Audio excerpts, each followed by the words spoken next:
Joseph Hocking was a British novelist and Methodist minister. He was born in 1860 in St. Stephen in Brennell, Cornwall, the son of James Hocking, part-time owner of a tin mine, and Elizabeth Kitto. In 1884 he was ordained minister of the United Methodist Free Church. He held various posts until he resigned from the ministry due to health reasons in 1909. In 1888 he married Annie Brown. He died in 1937 in St. Ives. Hocking had written nearly 100 novels during his lifetime. He had been popular once but is mostly forgotten today. In 1890 he published Weapons of Mystery, which we shall cover today. It concerns Justin Blake, a gentleman who had written a single bad novel. He is also a well-known women-hater. But as he is invited for a Christmas celebration to Temple Hall by his friend Tom, he shares a train compartment with a young woman. I think we all know where this is going. Yes, our dear Mr. Blake immediately falls head over heels for Miss Gertrude Forrest. Arriving at Temple Hall, Blake notices that Miss Forrest is also being admired by a certain man he takes an immediate dislike to. This is the villain of the novel, and Hocking as a minister decided to name his big diabolical villain Herod Voltaire. The subtlety.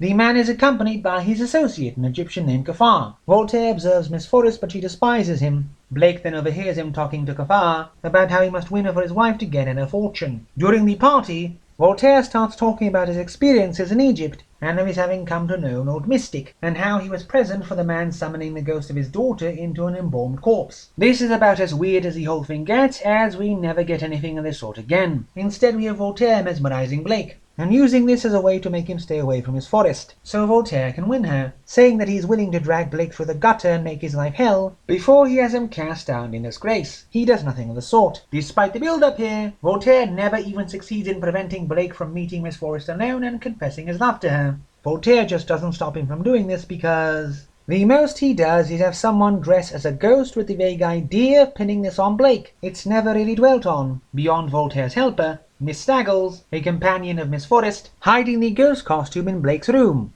This seems pointless as Voltaire instead tries to blame Blake for the non-murder of Kafar. There is a good scene of Blake fighting Kafar in a blind rage beside a Neil pond where many murders are supposed to have taken place. Voltaire then makes Blake go back to London, but despite having absolute control over Blake, he does nothing with it. He barely forbids him to do anything, beyond look for Kafar and writing to Miss Forrest. But not only is Blake given a fairly free hand, but well, he basically frees himself by giving himself to God. So that the one really good part of the story, Blake being subjugated to Voltaire's will, is over halfway into the book, and it takes almost no effort at all. I know Hocking wanted to teach people a message about God here, but it felt like an amazing letdown after building Voltaire's powers up, even if he was an utter buffoon at actually using them. The rest of the novel has Blake look for Kafar to prove his innocence to Miss Forrest, so she doesn't have to marry Voltaire come next New Year's Eve. At the very least, Hocking does not prolong the novel by describing Blake's journey through France, Monaco, Egypt and Italy in depth. On the other hand, he has Kafar found because a professor hypnotizes a servant to be able to tell where he is, by being mesmerized.